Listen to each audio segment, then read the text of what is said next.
골로새서 3장 16절부터 4장 1절입니다.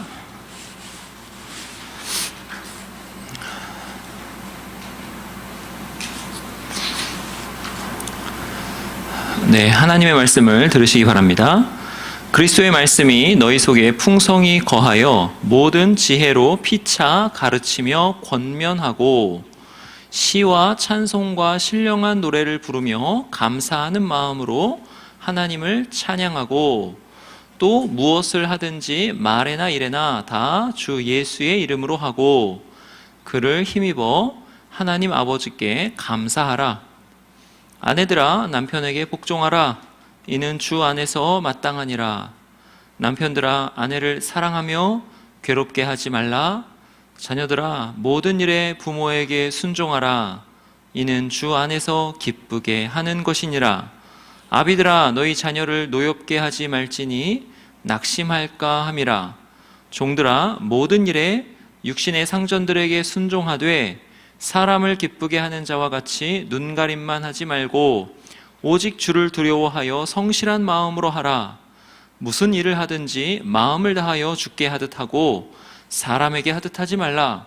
이는 기업의 상을 주께 받을 줄 아나니 너희는 주 그리스도를 섬기느니라. 불의를 행하는 자는 불의의 보응을 받으리니 주는 사람을 외모로 취하심이 없느니라. 상전들아 의와 공평을 종들에게 베풀지니 너희에게도 하늘에 상전이 계심을 알지어다. 아멘. 청년부에 오신 여러분 환영합니다. 지난 시간에는 그리스도를 믿어 새 시대를 사는 사람, 어떤 사람이라고 그랬죠? 절대로 망하지 않을 사람, 부활 생명을 소유한 사람은 우상숭배 성향을 죽여야 한다 그랬죠? 우상숭배 성향을 죽인다, 즉 자기 자신을 죽인다 그랬어요. 그리고 위에 계신 주님으로 인생을 가득 채운다 그랬죠? 위에 계신 주님, 그 안에는 생명이 감추어져 있으니 참 생명, 참 영생을 누리는 삶이라 그렇게 이야기했습니다. 그러니까 참 생명, 참 영생은 뭐냐 하면 내가 있는 위치에서 그 위치에 두신 하나님의 뜻, 그 위치의 신적인 의미를 발견하는 것, 그래서 그 의미에 따라서 하나님의 뜻에 순종하는 것이 참 생명이라 그랬어요. 그게 영생이라 그랬습니다. 오늘은 이런 이제 신적 의미를 사는 삶의 실전 편이에요. 실전. 이제 어떻게 살아야 되지? 실제 삶에서 어떻게 살아야 되지? 하는 겁니다. 이 실전 편은 두 부분으로 이제 우리가 살펴볼 수 있는데, 요게 전체적으로는 가정생활 지침이라는 편인데, 가정생활 지침이면서 사회생활 지침이 돼요. 왜냐하면 당시에 그 가정에는요, 그 가정 안에서 일하는 노예들까지 가정에 포함되기 때문에 그렇습니다. 그래서 그런데 그 노예들 중에는 온전히 그 주인의 소유인 노예들도 있고요. 그 다음에 주인의 소유는 아니지만 품삯을 정해서 품삯을 받는 노예들도 있어요.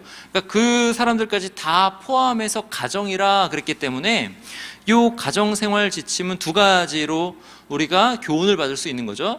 가정생활 지침으로 받을 수 있는 거고, 지금의 가정. 두 번째는 직장생활, 그러니까 사회생활 지침으로도 받을 수 있는 것입니다. 그러니까 우리의 삶에서 신적인 의미가 실전에서는 어떻게 적용되는가 했을 때 가정에서는 어떻게 적용되는가, 그리고 내가 직장이나 사회생활에서는 어떻게 적용되는가 하는 것을 오늘 말씀을 통해서 알 수 있다는 거죠. 이것을 염두에 두시고 여기에 나온 지침들에서 주로 설교할 것은 뭐냐면 복종하라, 순종하라입니다. 왜냐하면 여러분의 위치가 이제 복종해야 되고 순종해야 되는 위치이기 때문입니다. 근데 누가 누구에게 복종해야 되죠? 먼저 아내들아 하면서 남편에게 복종하라 그러죠. 아내들이 남편들에게 복종해야 돼요. 근데 여기 복종하라 라는 말씀의 뜻은 뭐냐면 원어로는 아래에 위치시키다 라는 말이에요. 그러니까 아내들에게 무엇을 요구하냐면 너희들 스스로를 남편의 아래에 위치시켜라, 이런 뜻이에요. 그러니까 남편과 아내됨의 질서를 인정하라, 이런 뜻입니다. 그리고 또 누구에게 순종하냐면 자녀들이 부모에게 순종해야 된다라고 말씀하는 거예요. 그리고 종들이 상전들에게 순종해야 된다. 여기서 순종은 뭐냐면 아까 단어는 아래에 위치시켜라인데 여기서 순종은 아래에서 잘 들어라 라는 뜻이에요. 그래서 부모님이 하시는 말씀을 부모님의 마음을 헤아려서 아래에서 understand잖아요. 부모님을 이해하면서 아래에서 잘 들어라, 이렇게 되는 거예요. 그 종들도 마찬가지로 상전들이 이야기하는 것을 아래에서 잘 들어라, 순종하라, 이렇게 말씀합니다. 그런데 한번 잘 생각해 보세요. 여러분, 아내는 남편에게 복종할 수밖에 없는 위치 아닌가 하는 거죠. 지금은 달라요. 지금은 이렇게 얘기하면 자매들이 되게 화를 내고 왜 그러합니까? 이렇게 할 거지만, 이게 고대로부터 근대까지 아내는 남편에게 순종해야 되는 위치예요. 근대 몇십 년 안 지났습니다. 그러니까 고대로부터 근대까지 아내는 그냥 남편에게 순종해야 되는 위치였어요. 힘이나 경제권에 있어서 아내는 남편에게 종속되었었죠. 그런 위치예요. 그렇다면 아내가 남편에게 복종할 수밖에 없는 거였잖아요. 이 성경을 쓸 때만 해도 그런 거였어요. 그러면 사도 바울은 지금 당연한 이야기를 하는 것 아닌가 하는 거죠. 마찬가지로 자녀들이 부모에게 순종하는 것 어때요? 당연해요. 어린 자녀들은 부모에게 생명을 의존하고 있습니다. 여러분, 부모가 어린 자녀에게 행사하는 그 부모의 권위가요, 하나님 권위와도 같아요. 자녀가 특히 어리면 어릴수록 부모님께 섣불리 거역할 수 없습니다. 왜 거역할 수 없냐면 부모님이 무섭기 때문에 그래요. 여러분 어렸을 때 엄마 아빠를 얼마나 무서워했는가 생각해 보세요. 부모님이 무섭기 때문에. 그래서 어린 자녀는요, 부모님에게 순종하지 않을 수 없는 거예요. 당연한 이야기 아닌가 하는 거죠. 여러분, 종들은 어떠합니까? 종들, 노예들이에요. 여기서 둘로스라 종들은 노예들입니다. 이 노예들을 자기 주인들에게 복종하는 것 더 당연하죠. 왜 더 당연합니까? 순종하지 않으면, 복종하지 않으면 노예들은 죽을 수도 있는 거예요. 주인의 말에 복종하지 않는 노예, 어떻게 할까요? 주인이 노예에게 심각하게 매질을 하거나 또는 그 노예를 팔아버리거나 하겠지요. 주인이 복종하지 않는, 순종하지 않는 노예를 가만히 놓아둘 리 없어요. 그러니까 노예가 복종하지 않는다? 복종해야 된다? 이거 당연한 거 아닌가 하는 거죠. 또 그 노예들 중에는 품삯을 받는 노예도 있었잖아요. 근데 이제 우리는 대부분 주인의 소유가 된 노예가 더 열악하리라 이렇게 생각하는데요. 당시에는 반대예요. 주인의 소유가 되어 있는 노예는 잘 먹고 어느 정도 잘 살 수 있었어요. 왜냐하면 당시의 사회의 미덕이 종들에게 그러한 생활을 제공하는 것이 상류층의 미덕이었기 때문에 주인에게 소유된 노예들은 그나마 잘 살 수 있었는데 품삯을 받는 노예들은 달랐어요. 그들은 굉장히 사는 것도 열악했고요. 그리고 하루 벌어서 하루가 사는 건데 주인이 너 그만 나와 해버리면, 순종하지 않아서 너 그만 나와 해버리면 당장에 먹고 살 수가 없는 거예요. 일터를 잃어버려요. 지금 사회는 일이 많으니까 그러면 다른 일을 구하면 되는 것 아닌가 하는데 당시에는 그렇지 않았다는 거죠. 바로 생존 자체가 굉장히 어려워져요. 이런 상황에서 주인에게 소속이 되어 있는 노예든지 아니면 품삯을 받는 노예든지 주인에게 불순종하는 것은 있을 수가 없는 일이죠. 그러면 종들아 너희 주인들에게 복종하라 하는 거 당연한 거 아닌가? 사도 바울은 왜 이렇게 당연한 것을 요구하는가 하는 거죠. 그런데 이게 그리스도인 됨과 상관이 있다는 거잖아요. 그러면 이것이 그리스도인 됨과 어떻게 상관이 있지? 그리스도인들이 신적인 삶을 사는 것과 어떻게 관련이 되어 있는가 의문을 가질 수밖에 없는 것입니다. 왜냐하면 죽지 않고 살려면 복종할 수밖에 없는데, 순종할 수밖에 없는데 거기에 대해서 복종하라고 하니까, 순종하라고 하니까 뭐가 대단한 게 있지? 뭐가 도대체 대단한 게 있길래 여기에 또 순종하라고 하는가라는 거죠. 그런데 이것이 우리 믿는 자의 핵심입니다. 뭐가 핵심이냐면 당연한 것이, 당연해 보이는 것이 믿고 나서는 신적인 것으로 되는 거예요. 이게 믿는 자의 삶이에요. 이게 믿는 자의 삶의 핵심입니다. 여러분, 이게 당연한 것이 신적이 된 것이 된다, 당연한 것이 엄청난 의미의 것이 된다, 이거 한번 생각해 볼까요? 예를 들어서 옛날에 이스라엘 백성들이 출애굽할 때를 생각해 봅시다. 출애굽을 할 때, 여러분, 당시 이스라엘 백성들이 출애굽할 때 애굽에 10가지 기적이 베풀어졌어요. 재앙으로 베풀어졌죠. 10가지 그냥 도저히 볼 수 없는 재앙들이 베풀어졌는데, 세계에서 가장 길고 가장 큰 강, 나일강. 여러분, 나일강이 얼마나 크고 기냐면요, 나라를 2개인가 3개를 건너요. 그래서 저 기차를 타고 밤새도록 내려가도 나일강 강폭이 줄어들지가 않아요. 그냥 그 강이 굉장히 큰 나일강 전체가 다 피가 돼버립니다. 이런 기적을 체험해요. 이런 기적뿐만 아니라 티끌을 딱 쳤는데 그 티끌이 다 이가 돼서 모든 사람이 이 때문에 괴로워하고, 모든 사람이 아니라 애굽 사람들이, 그리고 개구리, 파리, 메뚜기 이런 재앙들 엄청 당해요. 전염병으로 가축이 죽기도 하고, 하늘에서 우박이 내리기도 하고, 종기로, 악성 종기로 재를 딱 날렸더니 악성 종기가 돼가지고 사람들이 괴로워하기도 하고, 어떤 재앙도 있었냐면, 이스라엘 사는 고센 땅에는 빛이 있는데 애굽 전역에는 흑암이 확 임해가지고 더듬어서 살 수밖에 없는 그런 흑암이 임하기도 하고, 급기야 어떻게 되죠? 애굽의 모든 장자 그 사람뿐만이 아니라 가축, 처음 난 것은 다 죽기도 하는 그런 엄청난 초자연적인 일들, 기적이 막 일어나죠. 마지막에 애굽 백성들이 이스라엘 백성들이 노예에서 해방되어 나가는 것을 나중에 이건 아니네 하고 깨닫고, 바로가 깨닫고 그들을 추격하다가 무슨 재앙까지 만나요?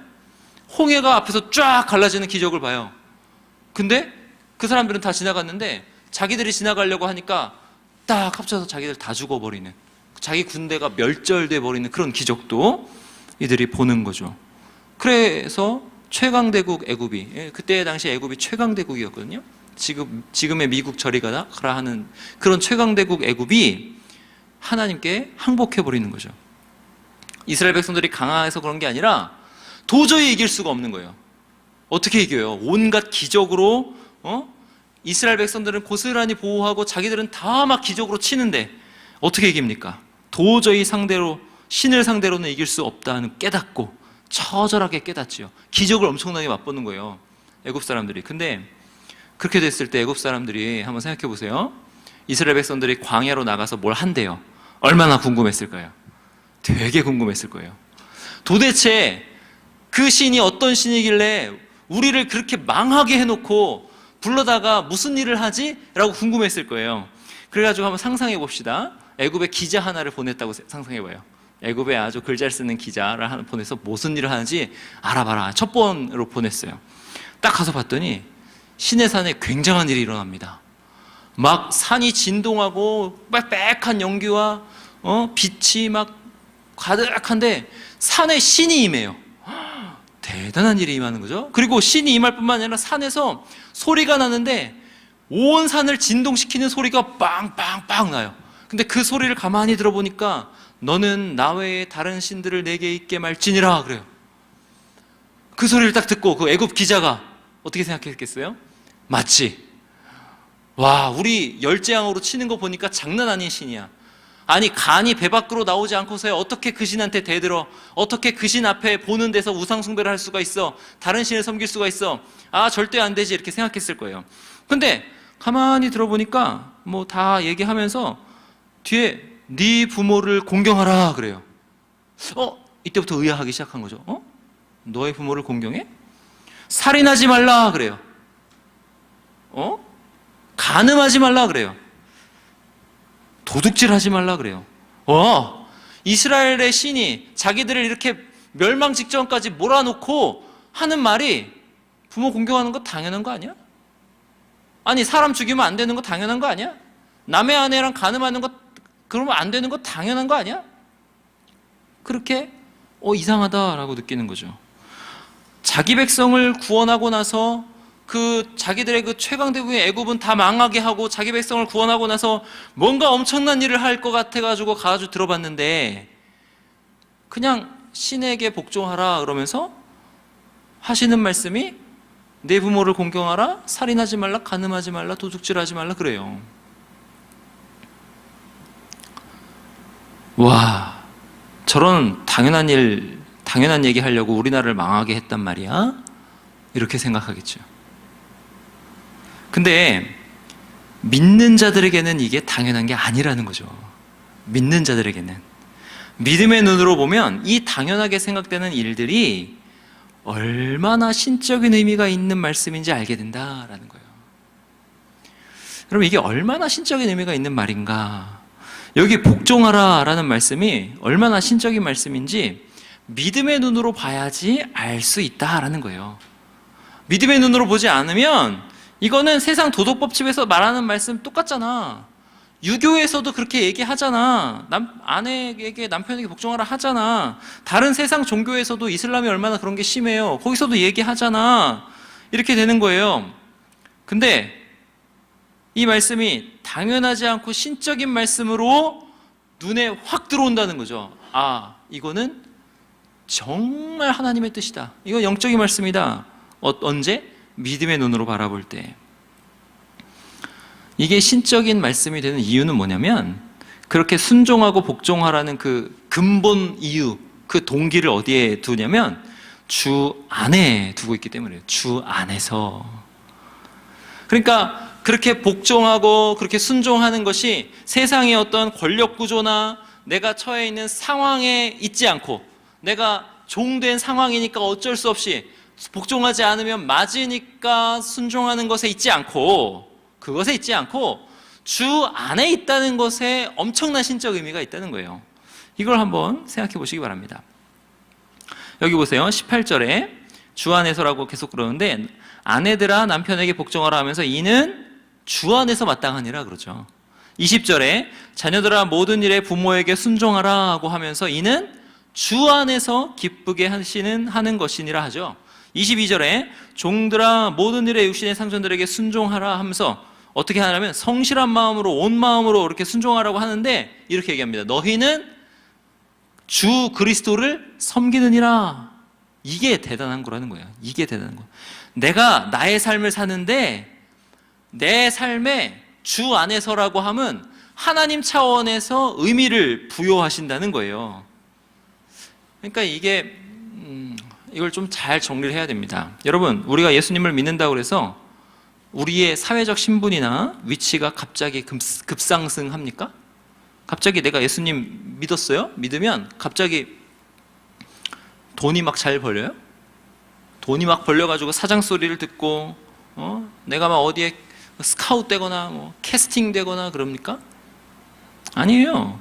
갑자기 내가 대기업 회장의 위치까지 막 예수님 믿자마자 올라가요? 아니에요. 그러면 가정에서 예수님 믿었다고 내가 예수님 믿어서 진리를 잘 아니까 내가 부모님보다 권위자가 돼가지고 부모님이 내 말씀에 순종합니까? 아니에요.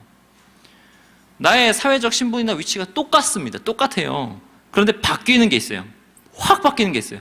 그게 바로 뭐냐면 영원을 결정하는 신학적 신분이 바뀌는 거예요. 신학적 신분. 영적 신분, 영적 위치가 확 바뀌어버려요. 예수님을 믿으면요, 나의 신학적 실존이 바뀐다니까요. 나의 영적인 신분, 나의 위치가 완전히 바뀌어요. 어떻게 바뀌어요? 죽음의 지배를 받는 존재에서요, 영원히 살아있는 존재로 바뀌어요. 죽음의 지배를 받았던 존재에서요, 신적인 존재로 바뀌어요. 죽음의 지배를 받았던 존재에서 영적인 존재로 완전히 바뀌어 버립니다. 그러니까 이제 어떻게 바뀌어 버리냐면 어쩔 수 없이 순종하던 시대는 끝나요. 그러면 왜 순종하느냐? 신적인 의미 때문에 순종하는 시대로 들어가는 거예요. 어쩔 수 없이 순종하는 시대는 끝나버려요. 신적인 의미 때문에 순종하는 시대로 들어갑니다. 어쩔 수 없이 순종한다는 게 무슨 뜻이에요? 어쩔 수 없이 순종한다? 내가 지위가 낮으니까 순종한다 이거잖아요. 내가 위치가 낮으니까 억지로라도 순종한다 이거잖아요. 이거는요, 죽음이 다스리는 것에 순종한다라는 뜻이에요. 죽음에 순종한다라는 거예요. 왜요? 내가 순종하지 않으면 당장 나에게 죽음이 득세하니까. 당장에 불편해지잖아. 당장에 내가 사는데 어려워지잖아. 그러니까 내가 어쩔 수 없이 순종한다는 거죠. 그러니까 이거는 뭐예요? 죽지 않으려고 순종한다. 죽음을 피하려고 순종한다. 즉, 죽음의 종인 상태로 순종한다라는 거죠. 이게 어쩔 수 없이 순종한다예요. 이게 예전 상태입니다. 근데 예수님을 믿으면 이제는 어떻게 바뀌냐면 죽음을 두려워하지 않아도 되는 걸로 바뀌어요. 어쩔 수 없이 순종하지 않아도 된다, 이렇게 바뀌어요. 왜냐면 내가 사는 것보다 죽는 게 더 낫기 때문에 그래요. 여러분, 사도 바울이 어떻게 고백하는지 빌립보서 1장 가봅시다. 빌립보서 1장. 빌립보서는 골로새서 바로 앞에 있어요. 빌립보서 1장 21절 보세요. 빌립보서 1장 21절.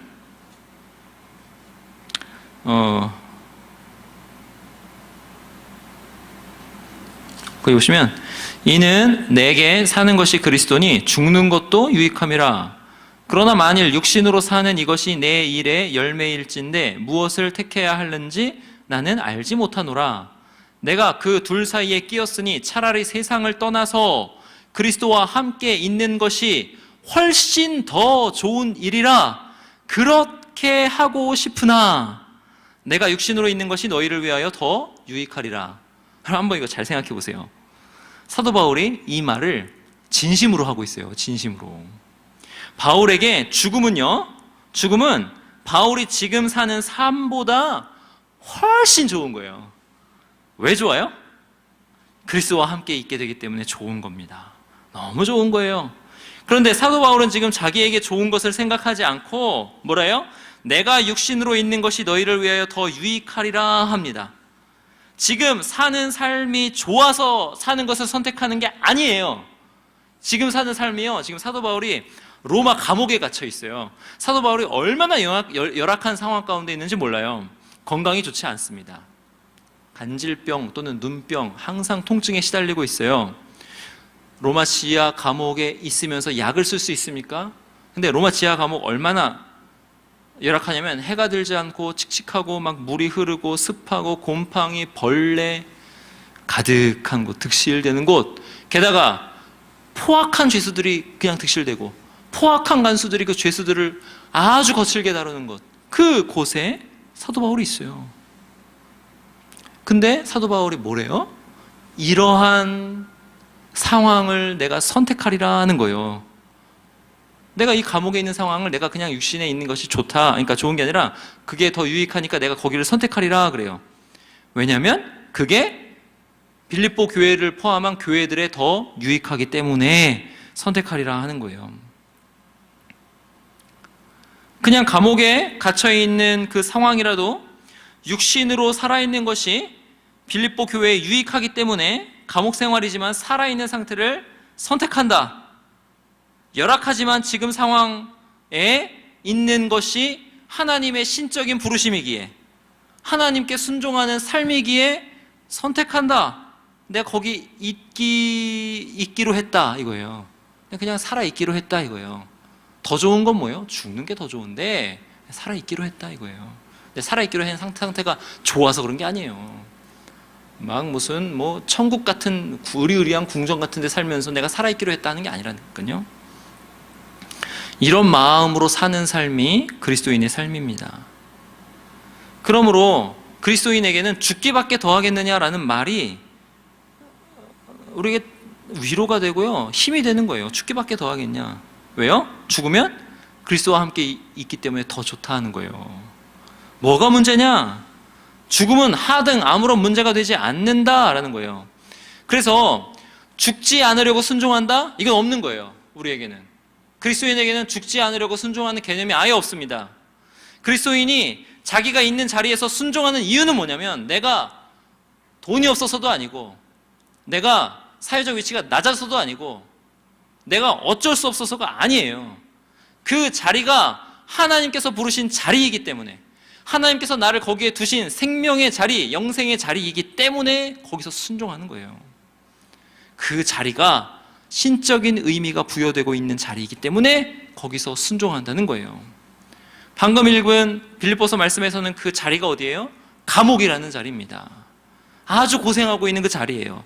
그 자리이지만 그 자리에서 그렇게 교회들을 위해서 편지를 써서 보내는 게 하나님이 자기를 부르신 부르심이기 때문에, 하나님이 자기를 부르신 신적인 의미이기 때문에, 그리고 그것이 교회의 유익이 되기 때문에, 교회의 유익이라는 건 엄청나게 영광스러운 일인데 엄청난 영적이고 신적인 의미가 있는 일이기 때문에 내가 몸이 갇혀 있지만 언제 죽을지 알 수 없지만 내가 그 자리를 고수하겠다, 기쁨으로 고수하겠다는 거죠. 빌립보서 기쁨의 서신, 기뻐하라 기뻐하라, 기쁨으로 고수하겠다.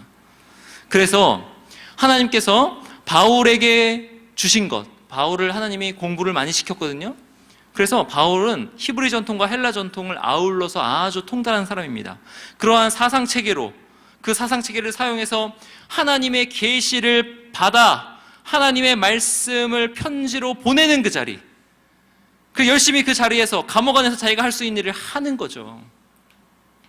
바울은 지금 감옥이라는 그 자리에서 순종해서 자기가 할 수 있는 일을 감당하고 있는데, 그 일이 얼마나 생명력 넘치고 기쁨이 가득한 일인지, 그 생명력이요, 바울이 이 빌립보서를 쓰고 난 다음에 오고 오는 세대 2000년 넘게 수많은 그리스도인들에게 새 소망, 새 생명, 기쁨을 주고 있어요. 기뻐하라, 상황을 뛰어넘는 기쁨, 그거를 우리에게 주고 있습니다. 바울이 뭐 하고 있어서요? 순종하고 있어서. 어쩔 수 없이? 아니에요. 하나님이 부르신 그 자리에서 하나님의 그 나를 부르신 신적인 의미를 깨달아 하나님의 뜻에 순종함으로 그렇게 하고 있습니다. 그래서 예수님을 믿으면, 그리스도인이 되면 어쩔 수 없이 죽지 못해 하는 순종이란 있을 수가 없어요. 왜요? 예수 믿는 사람에게는 죽는 것이 오히려 더 좋은 것이기 때문에, 죽으면 더 좋아, 이렇게 되는 것이기 때문에. 이제 예수님이 믿는 사람들이 순종하는 이유는 하나님이 나를 그 자리에 두셨기 때문 이것입니다. 아내는 아내의 자리에, 자녀는 자녀의 자리에, 노예는, 종은 종의 자리에 하나님이 거기에 나를 두셨기 때문에 그 자리에 맞는 순종을 하는 거예요. 순종하지 않아서 받는 응분의 대가, 징계나 벌이 두려워서 억지로 순종하는 게 아니라 하나님이 나를 그 자리에 두셨음을 믿고, 하나님께서 그 자리를 통해서 나에게 온전히 선한 것을 이루실 것을 믿고, 나를 통해서 영원한 가치 있는 것을 양산하셔서 오고 오는 세대에 엄청난 능력이, 엄청난 일들이 일어나게 하실 것을 믿고 순종하는 것입니다. 그렇게 믿고 순종하는 것, 그것은 순종의 궁극적인 대상이 바뀐 거죠. 이전에는 뭐였어요? 여러분 한번 생각해 보세요. 아무런 경제권이 없는 아내가, 이전 방식의 순종, 아무런 경제권이 없어요, 이 아내가. 그러면 남편에게 순종한다고 그럴 때 이 아내가 궁극적으로 순종하는 대상은 뭡니까? 남편입니까? 아니면 남편이 가지고 있는 경제권입니까? 남편의 경제권에 순종하는 거죠. 만약에 그 아내에게 경제권이 주어진다면 그 아내가 남편에게 순종할까요? 더 이상 순종하지 않을 것입니다. 그러면 경제권에 순종한다는 건 뭐예요? 경제권과 연결된 생존권에 순종한다는 것이고, 죽지 않으려고 순종한다는 거고, 죽음의 세력에 순종한다는 거예요. 이게 이전 상황이에요. 이게 이전 상황이라면, 그러나 이제는 눈이 돼라고 했죠. 그러나 이제는, 새 시대에는, 우리의 시대에는, 믿음의 시대에는 믿음으로 순종할 때 절대 죽음의 세력에 순종하지 않게 된다는 거죠. 아무리 남편이 경제권이 있고 사회적 권력이 있더라도 아내는 그런 것 때문에 순종하는 게 아니라는 거예요.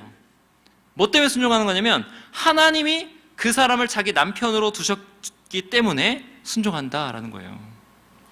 하나님께서 아담과 하와를 지으실 때 하나님께서 아담의 역할, 하와의 역할을 다르게 배정하셨기 때문에 그 하나님의 배정하신 것에 순종한다는 거예요. 아담과 하와가 타락했을 때 하나님께서 아담을 하와의 다스리는 자로 세워, 머리로 세워 질서를 그렇게 세우셨기 때문에 하나님께 순종하는 마음으로 그 자리에서 순종한다는 거예요. 똑같은 걸 하는데, 당연해 보이는 걸 하는데 완전히 다른 겁니다. 완전히 다른 거예요. 하나님께서 질서를 세우신 것에 순종하는 것이고, 더 나아가서 하나님이 세우신 질서가 가장 선하다고 믿는 믿음으로 순종하는 것입니다.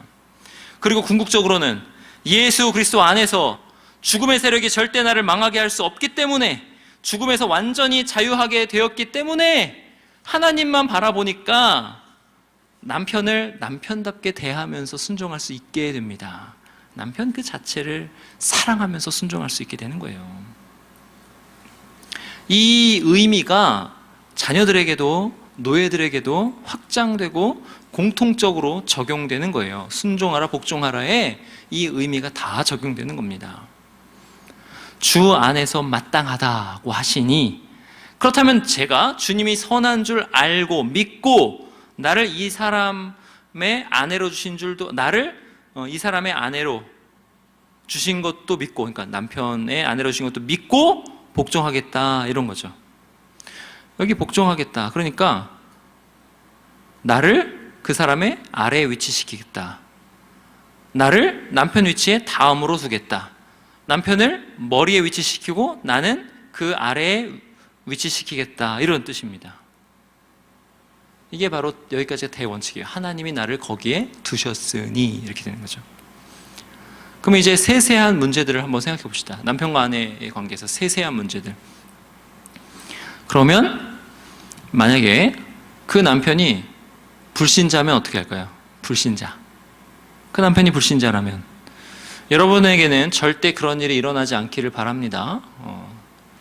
남자친구 내가 믿게 하리라 하면서 결혼하지 마세요. 절대 그렇게 하지 마세요. 하나님이 절대 기뻐하지 않으십니다. 복 안 주셔요. 명확하게 결혼을 금지하고 있어요. 우리 한번 확인해 볼까요? 고린도후서 6장 가보세요. 고린도후서 6장. 지금 남편이 불신자일 때를 생각하는데 그걸 생각할 때는 여러분은 그런 일이 일어나면 안 돼요. 고린도후서 6장 보세요. 성경에 명백하게 금지합니다. 고린도후서 6장 14절. 자, 보세요. 너희는 믿지 않는 자와 멍에를 함께 매지 말라. 의와 불법이 어찌 함께하며 빛과 어두움이 어찌 사귀며 그리스도와 벨리알이 어찌 조화되며 믿는 자와 믿지 않는 자가 어찌 상관하며 하나님의 성전과 우상이 어찌 일치가 되리오. 우리는 살아계신 하나님의 성전이라. 그래. 여기까지 이렇게 말씀해요. 확인하시라고, 잘 주의하시라고 성경 구절을 찾아보았어요. 형제든지 자매든지 믿지 않는 사람과 결혼하려고 하지 마세요. 절대 시도도 하지 마세요. 지금 사귀고 있으면 헤어지세요.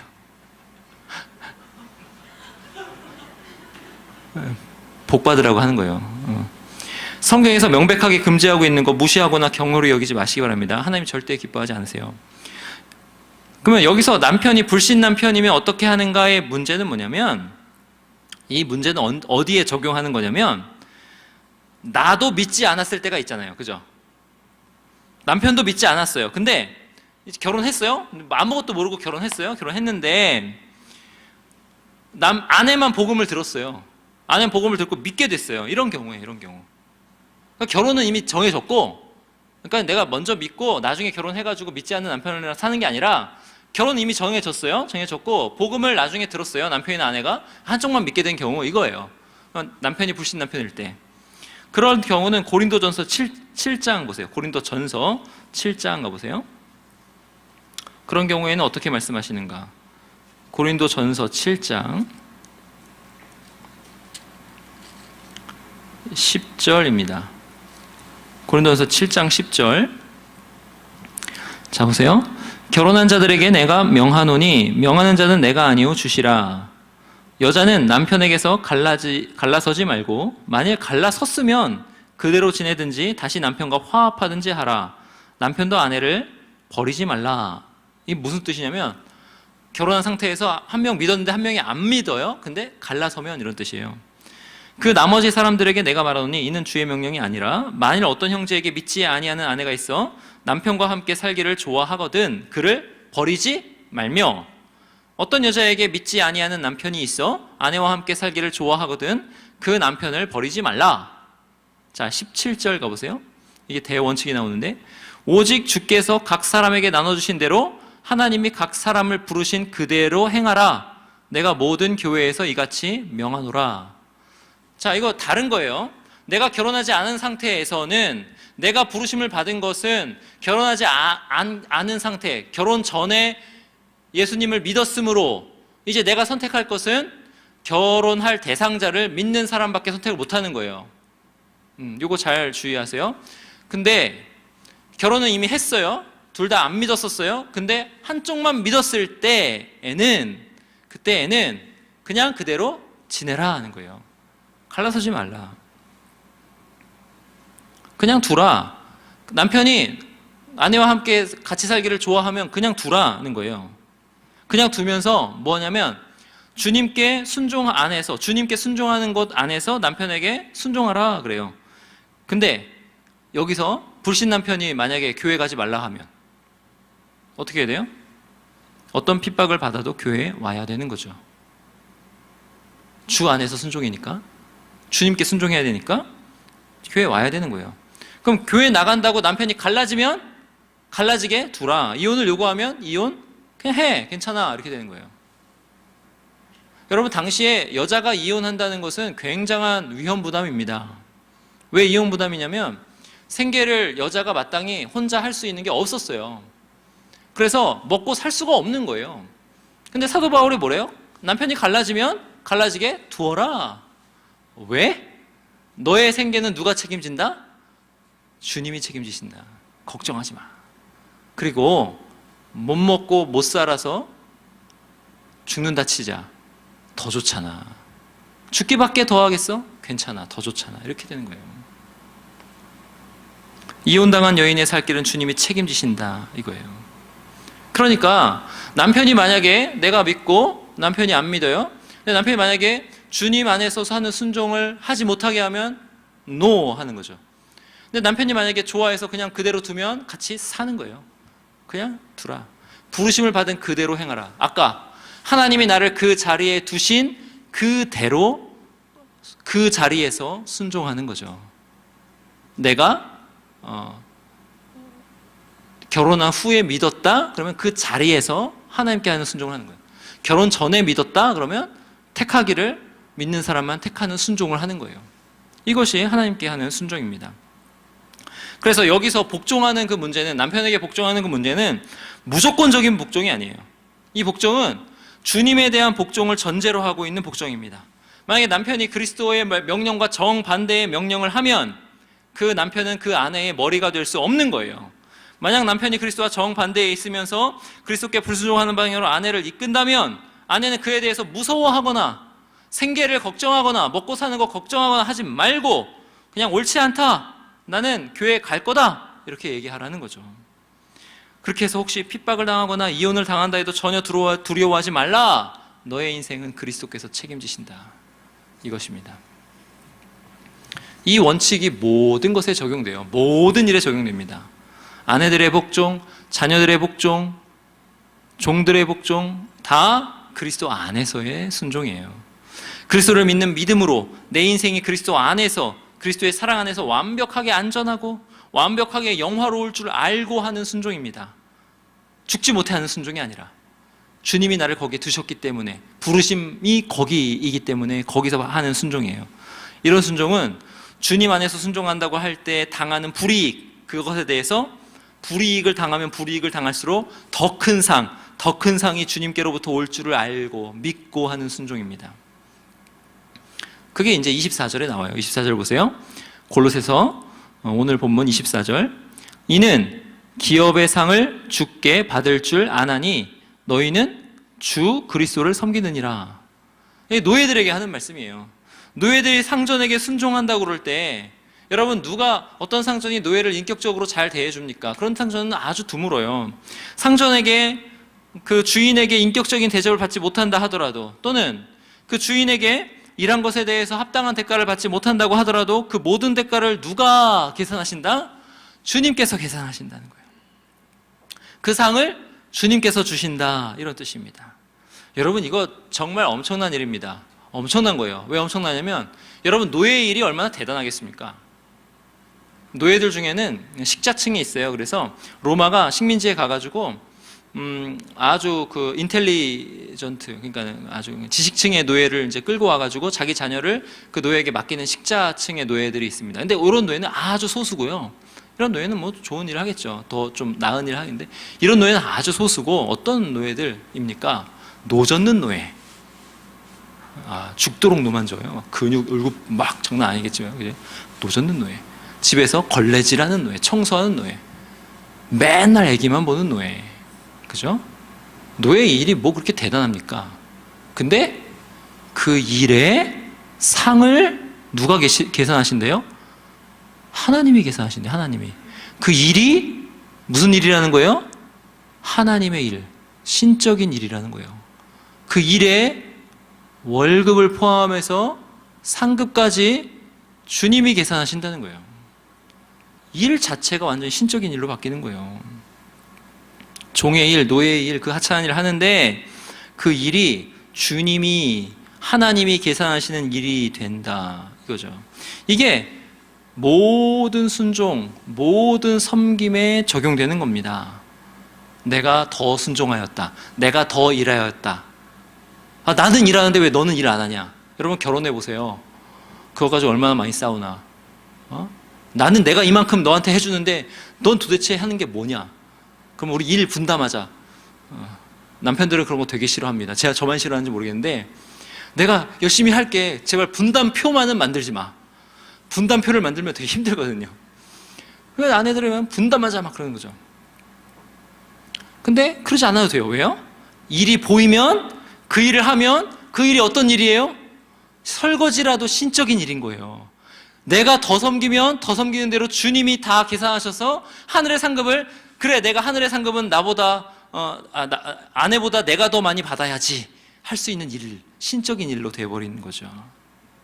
그게 바로 이는 기업의 상을 주께 받을 줄 아나니 너희는 주 그리스도를 섬기느니라 라는 말씀의 의미입니다.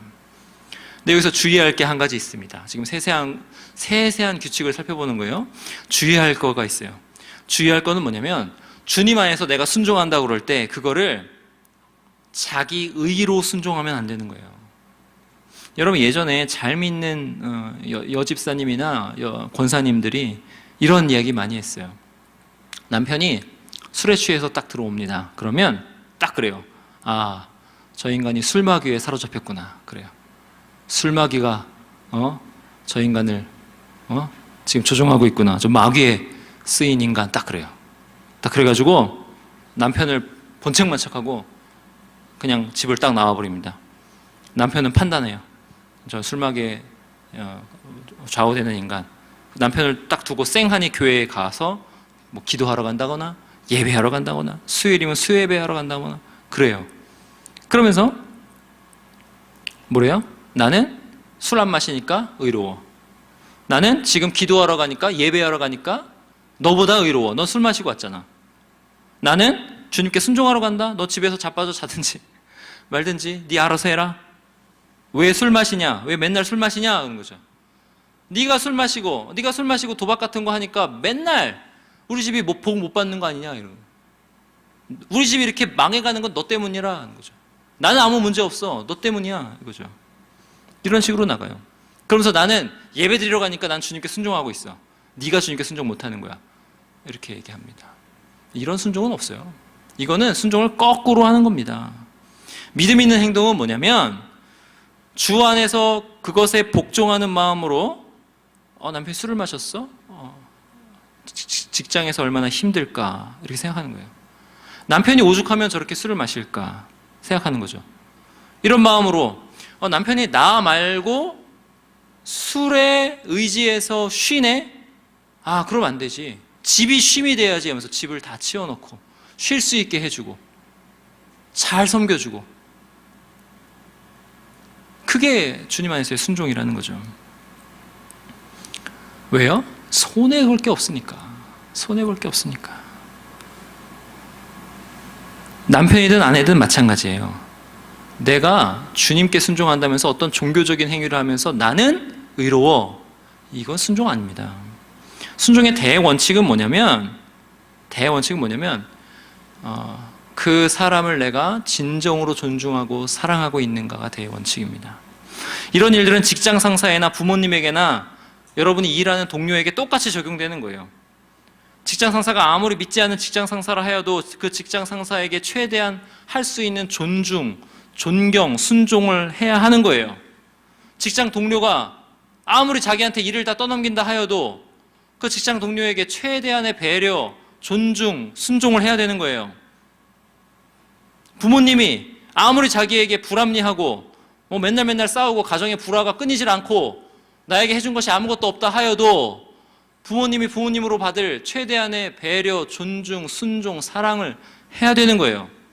왜? 마지 못해서가 아니라 나는 새 시대에 속한 사람이니까. 하나님이 나를 거기 두셨으니까 그렇게 하는 거죠. 주님 핑계 대면서 저거는 옳지 않아, 나는 저렇게 하지 않을 거야, 자기 의야, 자기 교만, 자기 높음에 있으면서 주 안에서 순종하라고 그랬지 순종하라 했냐? 나는 주 안에서 순종 못해 하는 건 없는 겁니다. 그건 오히려 자기 의로 살아가는 겁니다. 이걸 여러분이 깊이 주의하셔야 돼요. 주 안에서 하는 순종은 무엇인가? 그러므로 성경에서 말씀하는 바른 순종을 하는 것은 하려면 항상 자기 마음의 태도를 점검해야 됩니다. 아, 내 태도가 하나님 안에서 바른 것인가? 하나님 안에서 바른 태도는 뭐예요? 나 자신을 높이는 게 아닙니다. 다른 사람을 더 존중하는 거예요. 다른 사람을 어떻게 더 존중할 수 있어요? 나는 손해볼 게 없잖아요. 나는 절대 망하지 않잖아요. 여러분, 내가 절대 망하지 않고 나에게는 더 좋은 일만 있다는 거 설교했죠? 또 할 필요 없죠? 나는 그런 처지, 나는 그런 신학적 실존 안에 살잖아요. 나의 것을 동원해서 상대방에게 다 주어도 나는 망하지 않잖아요. 그러니까 나는 낮추고 상대방은 존중하고 사랑하는 태도입니다. 다른 사람을 존중하면서 사랑하는데 그 존중과 사랑을 그리스도를 힘입어서 그리스도께서 나를 사랑하사 모든 일에 나를 용서하시고 받아주시고 용납하시는 그 사랑으로 다른 사람을 사랑하면서 순종하는 겁니다. 이게 그리스도인의 가정생활, 사회생활의 신적인 의미예요. 가정생활, 사회생활을 어떻게 하는가? 실전은 어떻게 하는가? 어떻게 신적인 의미를 발견하고 사는가? 이렇게 발견하고 사는 겁니다. 이렇게 사는 삶이 바로 신적인 삶입니다. 실전이에요. 그러면 실전은 여러분이 그 지금 있는 자리에서 선교사 한다고 그 자리를 내팽개치고 나가서 어떤 종교적인 일을 하는 게 실전이 아니라 지금 있는 그 자리에서 일하는 태도, 방식, 생각, 동기, 목적을 싹 바꾸는 겁니다. 예수 그리스도 안에서 하는 거예요. 사랑하는 화성교회 청년 여러분, 우리 모두 이 말씀 잘 생각해 보시기 바랍니다. 여러분의 삶을 돌아보시기 바랍니다. 우리가 어디에 있든지 무엇을 하든지 우리는 다 우리 주 그리스도를 섬기는 사람들입니다. 믿으시기 바랍니다. 그래서 여러분의 하고 있는 그 일을, 여러분의 그 존재 자체를 그리스도를 섬기는 것으로 감당하시는 저와 여러분 되시기 바랍니다. 기도하시겠습니다. 우리 시간 함께 기도하실 때 우리 말씀을 생각하시면서 우리의 삶이 어떻게 신적인 삶을 살아야 하는가, 어떻게 신적인 삶으로 살아야 하는가, 그것을 살펴보았습니다.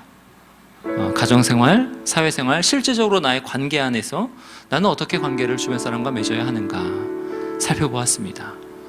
하나님께 도움을 구하시기 바랍니다. 하나님, 제가 저의 이 신학적 실존, 영적인 이 변화, 새 시대에 속한 것을 더 깨닫게 하사 제가 그것을 알고 죽음에 순종하지 않고 예수 그리스도께 순종하면서 다른 사람께 순종하게 하여 주옵소서라고 우리 시간 다 같이 함께 하나님께 기도하십시다. 기도하시겠습니다.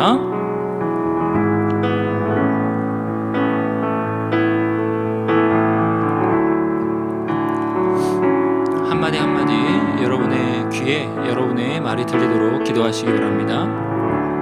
입술을 열어서 기도하세요. 크게 기도하지 않으셔도 됩니다. 입술을 열어서 여러분의 귀에 여러분의 말이 들리도록 한마디 한마디 하나님께 아뢰시기 바랍니다. 하나님 아버지, 주님께서 은혜 베풀어 주시기 바랍니다. 아버지 하나님, 우리 청년들의 기도를 들으시고 아버지 우리 청년들이 당면하고 있는 신학적 현실이 어떠한지를 알아 아버지 그것을 믿는 믿음으로 아버지 하나님 어쩔 수 없는 순종을 하는 것이 아니라 능동적인 순종, 정말 그 다른 사람을 위한 순종, 사랑하는 순종을 할 수 있도록 아버지 하나님께서 인도하여 주시기를 간절히 원하고 바라옵나이다. 내가 나 스스로의 의로 순종하는 것이 아니라 아버지 하나님 예수 그리스도를 믿는 믿음으로 다른 사람의 유익을 위해서 순종하는 그러한 순종을 할 수 있도록 아버지께서 인도하여 주시고 함께하여 주시옵소서. 아버지 하나님, 우리 청년들에게 믿음을 더하여 주옵소서. 그들의 처해 있는 이 신학적 현실, 이 영적인 현실이, 이 실존이 얼마나 아버지 하나님 영광스러운 것으로 바뀌었는지를 깨닫고 알게 하사 믿게 하사 아버지 하나님 그 믿음으로 다른 사람에게 순종할 때에는 죽음의 세력에 하는 순종처럼 그렇게 하는 것이 아니라 능동적으로 예수 그리스도 안에서 예수 그리스도를 힘입어서 사랑하는 마음으로 순종할 수 있도록 하나님 아버지 우리 청년들에게 능력과 은혜를 베풀어 주시기를 간절히 기도하고 바라옵나이다. 그렇게 할 때 하나님 우리 청년들이 하나님 믿음으로 당면한 아버지 결혼 문제, 또 취업 문제, 또 직장에서의 모든 문제, 아버지 또 청년부 안에서의 문제, 이런 문제들이 하나님 믿음의 눈으로 다 풀어질 수 있도록 하나님께서 역사하여 주시옵소서. 하나님 아버지 도와주시옵소서. 말씀하여 주시옵소서. 아버지 하나님 스스로의 의로 사는 사람들이 아니라 예수 그리스도를 믿는 믿음으로 사는 사람들이 다 될 수 있도록 인도하여 주옵소서. 자기의 생계를 자기가 책임지는 사람이 아니라 죽음에게 굴복하는 사람이 아니라 아버지 하나님 죽음과 아버지 전혀 아버지 하나님 죽음을 두려워하지 않고 죽음을 이기며 타파하며 나아가는 하나님 우리 청년들이 다 될 수 있도록 하나님 도와주시옵소서. 하나님 아버지 감사하옵나이다.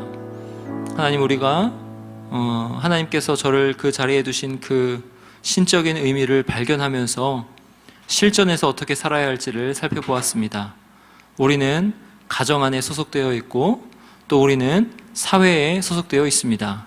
직장에 소속되어 있고 학교에 소속되어 있습니다. 그 안에서 우리는 순종해야 되는 처지, 복종해야 되는 처지에 있습니다. 그런데 그 순종과 복종의 의미가 어떠한 것인지 깊이 생각하게 하여 주옵소서. 하나님 어쩔 수 없이 하는 순종은 우리에게 없음을 깊이 깨닫게 하사 우리가 순종할 때 주 안에서 순종하는 것이 얼마나 영광스럽고 신적인 의미가 가득한 것인지, 얼마나 영생인지, 얼마나 영광스러운 것인지 아버지 그것을 우리가 알게 하여 주시고 그렇게 순종하게 하여 주옵소서. 그렇게 순종할 때에는 다른 사람의 유익을 위해서 그 사람을 사랑하는 마음으로 나의 것을 다 내어주어도 내가 망하지 않을 것이라는 그러한 믿음 가지고 순종할 수 있도록 하나님 인도하여 주시옵소서. 아버지 우리 청년들 결혼 문제가 앞에 놓여 있습니다. 하나님이 결혼 문제에 대하여서 아버지 걱정이나 낭망이나 좌절이나 낙심으로 바라보는 것이 아니라 믿음으로 바라볼 수 있도록 인도하여 주옵소서. 그래서 이들이 가지고 있는 이 좋은 은사들과 이 하나님이 부여해 주신 아주 좋은 믿음을 결혼관계를 통해서 함께 하나님께 사명으로 받아 하나님께 영광스러운 일들을 다 감당하며 나아가는 그러한 모든 청년들이 될 수 있도록 인도하여 주옵소서. 이들의 결혼을 하나님께서 축복하여 주옵소서. 감사드리고 주 예수 그리스도의 이름으로 기도하옵나이다. 아멘.